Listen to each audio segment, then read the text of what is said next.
This story begins in the cold sea off the coast of Ireland, where Syracuse, a solitary fisherman, is hauling in his nets as part of his daily routine. Suddenly, he notices the net is heavier than usual and is shocked to discover the body of a young woman, motionless and caught in the mesh. Terrified, he pulls her onto the boat and tries to revive her, fearing the worst until she spits out water and begins to cough. It is a miracle she survived. Syracuse tries to take her to a hospital, but the woman panics and completely refuses to see doctors or the police. Seeing her distress, he agrees to hide her in an old isolated cottage that belonged to his late mother. It's a place that matches the girl's strange demeanor, and she gratefully accepts the food he offers. Syracuse has to leave to tend to his responsibilities and goes to town to pick up his daughter Annie.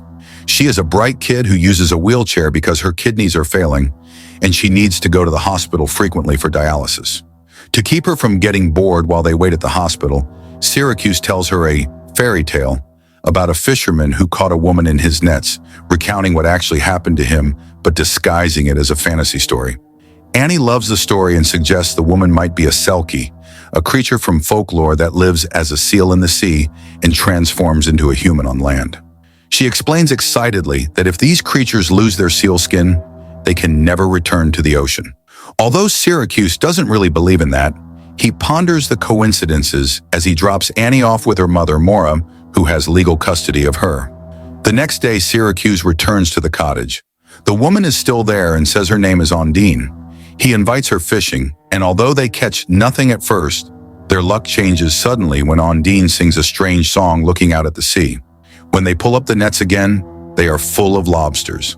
ONDINE refuses to explain if her singing caused the catch and prefers to hide on the boat while Syracuse sells the haul. With the extra money he earned, he buys her clothes as she has nothing to wear. Later, Syracuse picks Annie up from school. She now has a new electric wheelchair. On the ride, the girl insists on the story and asks if the woman sings in an unknown language, as that would confirm her theory that she is a selkie. Syracuse admits the woman sang and that it brought good fishing, which fuels his daughter's imagination even more. Since Syracuse is a recovering alcoholic, he goes to church and uses the priest as a therapist, confessing that he stole women's clothes because he was too embarrassed to buy them for the girl he pulled from the sea. Although the priest warns him about the dangers of the situation, Syracuse admits that having ONDINE around gives him a strange hope mixed with a little fear. Curiosity drives Annie to the library to research selkies.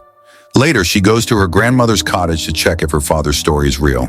There, she finds ONDINE swimming and asks her directly if she is a magical creature capable of granting wishes, as her greatest dream is to be cured of her illness. ONDINE doesn't say yes or no, but she plays along, creating an immediate connection and agreeing to keep the secret so no one hurts her. Syracuse goes out fishing again with ONDINE, who steers the boat's tiller expertly using her foot. She sings again, and the net inexplicably fills with salmon, a type of fish that shouldn't be caught with that gear. Tension rises when the Coast Guard approaches. The officers suspect illegal fishing due to the strange catch and board the boat, but ONDINE comes out of hiding and with a mysterious charm distracts them to avoid any fines. Deciding they should no longer hide, Syracuse takes ONDINE to town to buy her proper clothes, ignoring the curious looks from the locals. Annie joins them at the store, creating a family moment that Syracuse enjoys, though he is unsettled by his daughter's obsession with ONDINE's mythical origins. Days later, ONDINE teaches Annie how to float in the water, helping her feel weightless. During the lesson, ONDINE finds a dark bundle underwater and becomes very agitated. Annie assumes the bundle is her sealskin coat, the object that would allow her to return to the sea. The girl warns her that if she wants to stay on land, she must bury the coat to seal her fate as a human for 7 years. Following the advice and proving she wants to stay, ONDINE buries the bundle in an abandoned greenhouse, and Annie promises to keep the secret. However, the calm is broken when a dark-looking man appears in town asking about a woman who came from the sea and begins watching Syracuse. During the town's boat regatta, Syracuse takes ONDINE and Annie to the celebration. The girl, determined to prove to everyone that ONDINE is a selkie, makes a risky maneuver with her wheelchair and launches herself into the water, causing panic. ONDINE reacts instantly, diving with incredible agility. She rescues Annie after staying underwater longer than a normal person could withstand. Far from being scared, Annie looks at her father triumphantly, confirming in her mind that Ondine belongs to the ocean.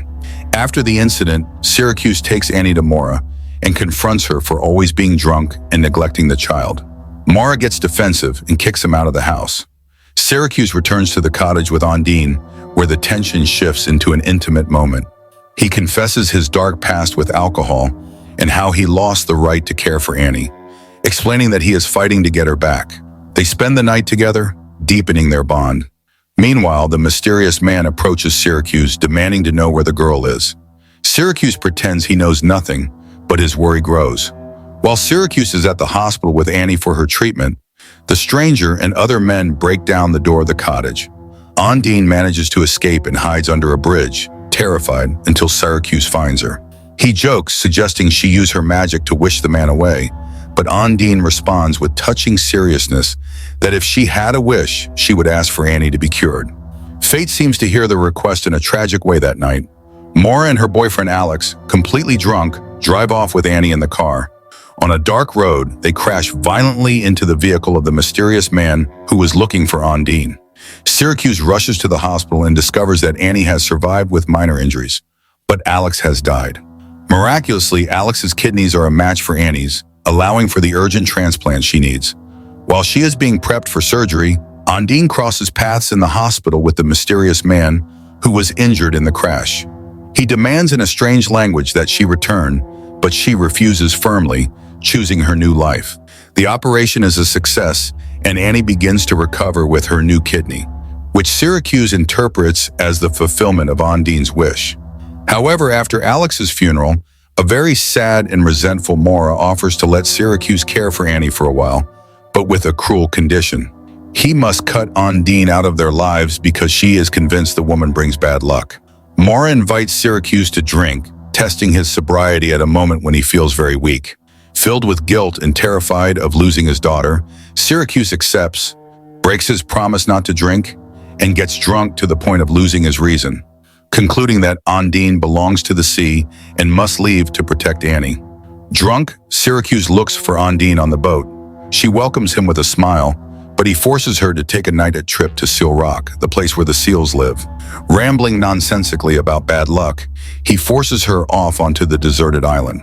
With his heart hardened by alcohol, he tells her to go back to her people and leaves her abandoned on the rocky shore, leaving her behind in the darkness as he motors away. Ondine screams, begging him not to leave her, assuring him that she loves him. But Syracuse drives into the dark, abandoning her in the middle of the sea. Desperate, she takes off her shoes and coat to swim after the boat, fighting against the freezing waves.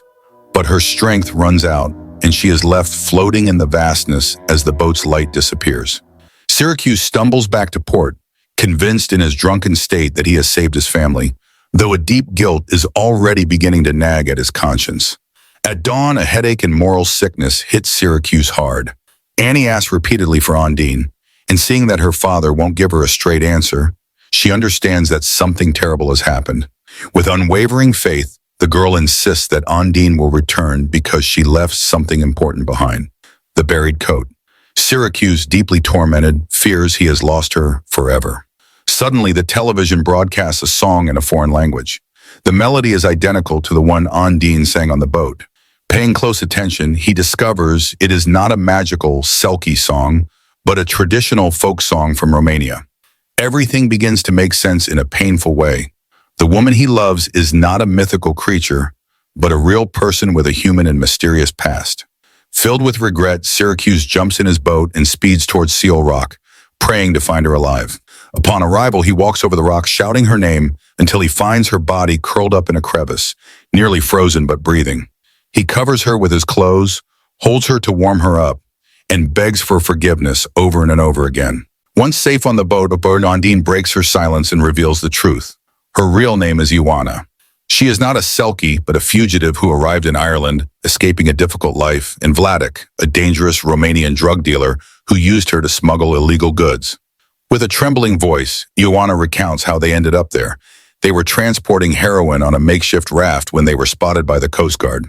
Vladik, who cannot swim, forced her to jump into the water with the backpack full of drugs to save the merchandise.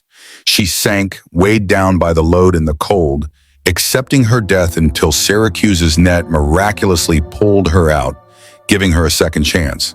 The lie about being a selkie wasn't malicious. Seeing how good Syracuse was and how innocent Annie was, Ioana used the girl's fantasy as a safe haven to hide her criminal origin and start over. Syracuse realizes that the magic didn't come from fairy tales, but from the harsh reality of a survivor who chose to stay with him. They decide to return home to face the situation together, but upon entering the cottage, they find a terrifying scene. Vladik and his henchmen have broken in and taken control. Vladik, armed and desperate, threatens to kill everyone, demanding that Ioana hand over her coat, secretly referring to the package of heroin lost at sea. Syracuse tries to intervene, but he is outmatched. However, Annie, understanding the argument from her magical perspective, steps in with innocent bravery. She confesses that she knows where the coat is. She dug it up from the greenhouse and hid it in the sea to prevent ONDINE from having to leave when the 7-year legend was up. This revelation shifts the tension in the room. Vladik forces everyone onto Syracuse's boat to go to the spot the girl points out, the lobster traps submerged in the harbor. On the way, fear mixes with Ioana's desire to cut ties with her past. Arriving at the exact spot, Syracuse activates the winch to pull the heavy trap from the bottom. When it breaks the surface and hangs over the boat, the dark package inside confirms Annie was telling the truth. The drugs have been under the sea the whole time. Blinded by greed, Vladik gets dangerously close to the edge to secure his treasure, forgetting his own safety. Ioana, remembering her husband's fatal weakness, takes advantage of the boat's rocking and decisively pushes him and his henchmen into the freezing water. Chaos ensues. While the henchman struggles to float, Vladik panics because he can't swim. However, his greed is stronger than his instinct. He desperately tries to grab the sinking package of heroin, letting the weight of his own ambition drag him to the bottom. The police arrive shortly after, alerted by the commotion, arresting the surviving henchman and retrieving Vladik's body. Although the threat is over, Ioana's legal status is complicated. Despite acting in self-defense, her illegal entry and connection to trafficking forced the officers to detain her for deportation processing, leaving Syracuse and Annie heartbroken at the impending separation. Days later, Syracuse seeks comfort at the church. He explains to the priest that Ioana will be sent back to Romania unless a miracle happens. The priest, setting aside the spiritual to be practical, suggests a legal loophole. Ioana can avoid expulsion if she marries an Irish citizen. Syracuse takes the hint and, with implicit permission and renewed drive, sets out to stop the bureaucracy from destroying his family. The news fills Annie with joy, seeing her wish for her friend to stay forever come true. The story ends with a radiant scene. Syracuse, Ioana, and Annie sailing together under a clear sky. Annie steers the helm with pride, overcoming her fears, while her parents watch her with love. Although the legend of the seal woman was an invention, the magic of her arrival was real, proving that love and second chances are the true treasures of life.